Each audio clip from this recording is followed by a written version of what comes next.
Olá, uma ótima segunda-feira para você que nos acompanha aqui pela TV Assembleia. A gente começa agora mais uma edição do Café com Notícias. E o nosso convidado de hoje é o advogado Dr. Pedro Michel, especialista em direito criminal e que vai conversar com a gente sobre crimes cibernéticos, crimes pela internet. E eu já começo perguntando, agradecendo primeiro pela sua participação aqui na TV Assembleia e já começo perguntando, qual é o conceito de crime virtual? Bom dia, jornalista Milena. Bom dia a todos os telespectadores da TV Assembleia. Crimes virtuais são todos aqueles crimes que acontecem na rede mundial de computadores. É lá que o criminoso, que o agente, como comumente nós chamamos, ele tem o espaço para fazer golpes contra as pessoas. E aí as pessoas devem ficar atentas, porque é cada vez mais corriqueiro esse tipo de crime acontecer. Você pode exemplificar, por exemplo, um crime que hoje é considerado um crime virtual e que as pessoas devem ficar atentas, os internautas? O acesso ao teu aparelho telefônico é o artigo 157A, stalkear pessoas é o artigo 147A. Nós temos vários crimes, uma gama de crimes cibernéticos. Pornografia infantil, que está numa legislação extravagante, mas ele foi colocado no Estatuto da Criança e Adolescente. Então nós temos vários crimes virtuais. E as pessoas devem ficar atentas, assim, a quem recorrer? Se você se sentir vítima ou prejudicada por algum tipo de delito como esse cometido nas redes sociais, em especial que hoje está em alta, né, o acesso às redes sociais. É verdade. Você primeiramente tem que procurar. Nós não temos uma delegacia especializada no combate a crimes virtuais. Você tem que procurar a Secretaria Estadual de Investigações Criminais, a Superintendência Estadual de Investigações Criminais e abrir um boletim de ocorrência para, a partir da tipificação da pena, se ela for uma pena a partir de 2 anos, você abre um TCO, ou se for maior de 2 anos, a pena em abstrato, você tem que abrir um inquérito policial. Mulheres têm sido as maiores vítimas, as principais vítimas, especialmente quando se trata de vazamento de dados íntimos, fotos, imagens e vídeos. Como proceder nesse caso? É crime também, né, doutor? É crime também. Nós temos que procurar ou um advogado ou a Defensoria Pública. A mulher, nesses casos, essa lei, ela era a lei que remonta à Lei Carolina Dickmann, né? Em que houve vazamento de fotos íntimas daquela atriz. E o Congresso Nacional aproveitou aquele momento e tipificou aquele crime. Então, se acontecer isso, você ou procura um advogado, se não tiver condições, procure a Defensoria Pública ou o próprio Ministério Público, porque a ação penal é pública, condicionada à representação do ofendido, que é a mulher. E o que é considerado um material desse que é vazado, que é considerado prejudicial ou um produto que não pode ser exibido? São imagens pornográficas?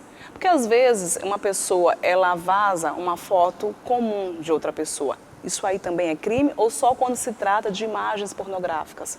Se for imagens comuns, você tem o direito à imagem que está garantido pela Constituição Federal.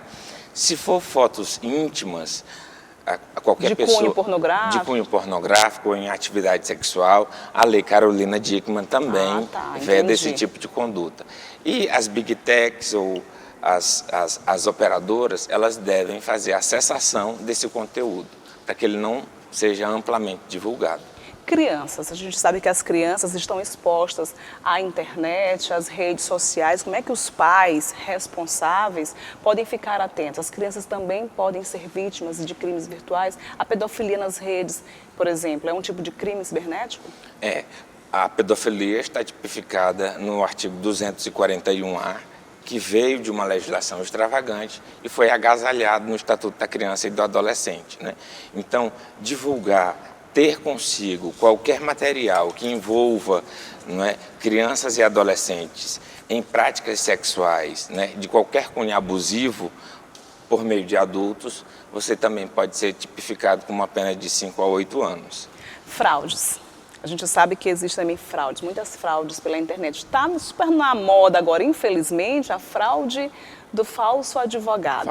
Aquele falso advogado que entra em contato com você pelo WhatsApp, que oferece um serviço pelas redes sociais. Isso também é um crime cibernético ou ele é qualificado como outro tipo de crime? Não, até o presente momento, o crime do falso advogado, vulgarmente falando, não é um crime específico, porque crime é todo o fato típico, antijurídico e culpável. Não existe no Congresso Nacional esse tipo de crime. Existe um projeto de lei 4709 de 2025, de autoria do deputado Sérgio Pontes, que pretende tipificar o crime do falso advogado, com uma pena de 5 a 8 anos também. Então, se alguém entrar em contato com a jornalista Milena e falar que ela tem um processo, que para isso ela tem que fazer um Pix, essa pessoa, esse agente, ele não vai ser criminalizado por crime de falso advogado, porque ele não existe no Estatuto, no Código Penal, né? Ele vai ser processado pelo crime de extorsão ou pelo crime do artigo 171, que é o crime do estelionato. Mas esse falso advogado, por exemplo, quando se fala de Instagram, redes sociais, esse falso advogado, ele está criando um perfil falso. A criação de um perfil falso é um crime cibernético? Quando você cria um perfil falso dentro das redes sociais, por exemplo? Também, porque você se utiliza desse elemento para praticar o crime, né? É um elemento da prática de um crime. Fingir ser outra pessoa para cometer fraude. Fingir ser outra pessoa para cometer a fraude. Adolescentes, é uma preocupação? Quando se fala de crimes virtuais, eles estão muito expostos. Porque os pais é que devem controlar a forma como as crianças e os adolescentes devem usar as redes sociais. Os pais são controladores nesses aspectos, né? Porque apesar da responsabilidade das Big Techs, a ordem e a proteção da criança e adolescente, da sociedade e do Estado, começa primeiro na família, né? Então é importante ficar atento. É importante os pais ficarem atentos às condutas das crianças, das nossas crianças, né? Para evitar esse tipo de crime. Fundamental, necessário. Para evitar que elas caiam nesse tipo de crime, né? Fundamental, necessário, urgente e importante. É verdade. A gente está conversando com o Dr. Pedro Michel, ele que é advogado e especialista em direito criminal. E o assunto de hoje aqui no Café com Notícias são os crimes virtuais, os crimes cometidos pela internet. Mas a gente vai para um breve intervalo e a gente volta já já. Fique aí.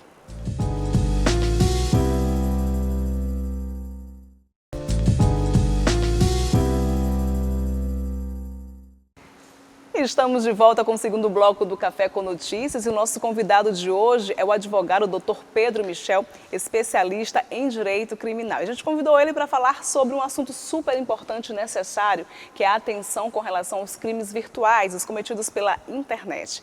Dr. Pedro, outro ponto são as compras efetuadas pela internet. Elas estão cada vez mais seguras ou ainda é necessária muita atenção? Elas estão se aprimorando porque os fornecedores ou os fabricantes, eles emitem um código que é chamado de código de autenticação. Quer dizer, cai um código de autenticação no seu SMS e aí a partir disso a compra se torna segura. Então é necessário atenção. E você falou de uma ligação com um falso advogado ainda sobre essa temática? É muito bom você tocar nesse ponto. Por quê? O que está acontecendo? Com essa grande reclamação dos advogados de que alguns advogados ou falsos advogados entravam em contato com clientes dizendo que tinham valores a receber e para isso pediam Pix, o CNJ fez uma modelagem chamada de dupla autenticação. Então você tem que baixar um aplicativo chamado Google Authenticator para quando você for acessar seu sistema, cai um código no seu celular e aí sim você está logado com seriedade. Sendo o advogado Pedro Michel da Silva Cerejo, por exemplo, entrando no PJE. A gente está tocando muito nesse assunto do falso advogado porque ele é muito recorrente aqui no Brasil. Cada vez mais as pessoas, especialmente idosos, e pessoas que estão com processo criminal aguardando na justiça alguma resposta, estão recebendo mensagens de falsos advogados pela internet, pelo WhatsApp em especial. A OAB faz esse alerta. Né, os órgãos da justiça também retomam e fazem esse alerta porque é necessário ter essa atenção. Então tem essa questão da dupla autenticação, é isso? Dupla autenticação. É um dispositivo, é um software chamado Google Authenticator. Ele fica no seu celular, então quando você acessa o PJE, por exemplo, ele pede o código de autenticação, aí você digita e você pode acessar o seu PJE de forma tranquila. Outro crime que ainda acontece muito é a invasão de dispositivo. Aquele acesso não autorizado a computadores, celulares, para roubar dados alheios. Isso ainda também é muito frequente aqui no Brasil, né? É o crime tipificado no artigo 154A. ele já está inserido no Código Penal brasileiro. Agora, diante de tantos crimes, doutor Pedro, o que é necessário para a gente, como cidadão comum? Que tipo de atenção a gente deve ter ao usar um celular, usar um notebook, acessar um computador público? Eu posso dar uma dica que, por exemplo, nós não temos essa segurança que o WhatsApp diz que ele tem uma criptografia segura de ponta a ponta. Até porque, em casos de investigação, é possível descobrir todas as conversas. Então, quando você baixa o WhatsApp web, por exemplo, no seu computador, às vezes, se seu computador for invadido por um phishing, que é um malware, que é um vírus, né? Você não deve aceitar. Então, você tem que estar atento, porque a gente tem que ter o mínimo de educação tecnológica. E isso tem que acontecer desde a escola, né? Por quê? Porque esses crimes também acontecem muito com os idosos, né? Ah, sim. Às vezes, um idoso recebe empréstimos, consignado. Um pedido de empréstimo ou divulgue esta corrente para tantas pessoas e no final você vai ganhar um prêmio. Aquilo ali é um golpe, né? Então, eu dou como sugestão uma educação tecnológica que deva começar nas escolas, que é para aquela criança, para aquele filho, para aquele neto, ajudar aquele idoso que não tem mais condição de voltar aos bancos escolares, para poder conhecer, né, de forma com mais propriedade essa mudança tecnológica que nós estamos vivendo. Falando em educação tecnológica e educação com relação aos crimes virtuais, nós estamos em ano eleitoral. O Tribunal Superior Eleitoral está com essa campanha do combate à fake news. Esse é um problema recorrente dentro das redes sociais em especial, que são as falsas informações, as inverdades. Então, quando eu publico uma inverdade, uma falsa informação, fake news, como todo mundo conhece, estou cometendo um crime? Fake news, quando a gente fala em crime de fake news, também nós falamos de forma vulgar, porque está capitulado lá no artigo 138, 139 e 140, que são os crimes de injúria, calúnia e difamação. Mas como ficou muito atrelado ao período eleitoral, aí se deu essa nomenclatura de fake news, né? Mas a tipificação é do artigo 138, 139 e 140, a depender do tipo de conduta, né? E quando... Se chamou de ladrão, ou se chamou de vagabundo, né? Aí a tipificação ou injúria... Injúria, difamação, calúnia. Ou calúnia. Na internet é tipificado como, repita? Injúria, difamação, calúnia, quando eu falo mal de um candidato, de outro partido. Vai ser tipificado por esses crimes. E aí a gente chama vulgarmente de fake news. Os eleitores, cidadãos comuns, também podem ser criminalizados? Os eleitores, nós estamos em recentes campanhas, desde a campanha passada, em que o TSE está dando muita importância para que você evite passar informações falsas, né? Que a gente chama esse termo fake news do termo do inglês americano, né? Então, mas a tipificação é do artigo 138, 139 e 140. Os eleitores também estão sujeitos a essa tipificação penal. Na sua concepção, enquanto advogado, especialista, a internet ainda é uma terra sem lei? A gente ainda não consegue ter domínio do que produzir, do que consumir? Olha, essa pergunta é uma pergunta que ela é meio, assim... Nós temos uma dubiedade na resposta, né? Porque a internet é importante porque marco, né? O Marco Civil da internet, né? Ele serviu para fazer algumas diretrizes. Mas se você cercear a liberdade do cidadão na internet, nós vamos ter, eu não digo um crime de liberdade de expressão, mas nós vamos ferir uma garantia fundamental que está inserida lá no artigo 5º, que é a cláusula pétrea da Constituição Federal, né? Então, nós temos que ter condutas razoáveis quando nós formos falar lá na internet, né? No Instagram, ou no Facebook, no TikTok.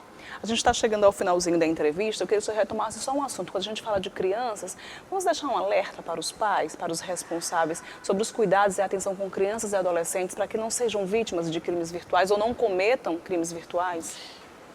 Primeiro que as crianças e os adolescentes não devem ter celular tão cedo, né? Um acesso livre, né? Um acesso livre com o celular tão cedo. Às vezes você vê criança com 7 anos já tem um aparelho telefônico. e sem a vigilância do pai, porque o pai está trabalhando e a criança às vezes fica sozinha em casa ou com a babá e ali não se sabe o que ele está falando, com quem que ele está falando, né? Então isso é um problema. Então a educação familiar é a base de tudo. Aí depois que vem a sociedade como um conjunto de pessoas e depois o Estado. Mas primeiramente a educação começa pela família. Doutor Pedro Michel, muito obrigada pela sua participação. Eu que agradeço. Nós conversamos com o doutor Pedro Michel sobre crimes virtuais. Ele que é advogado especialista em direito criminal. O Café com Notícias fica por aqui. Muito obrigada pela sua atenção, pela sua audiência. Nós agradecemos. Continue acompanhando a programação da TV Assembleia. Um ótimo dia para você. Tchau.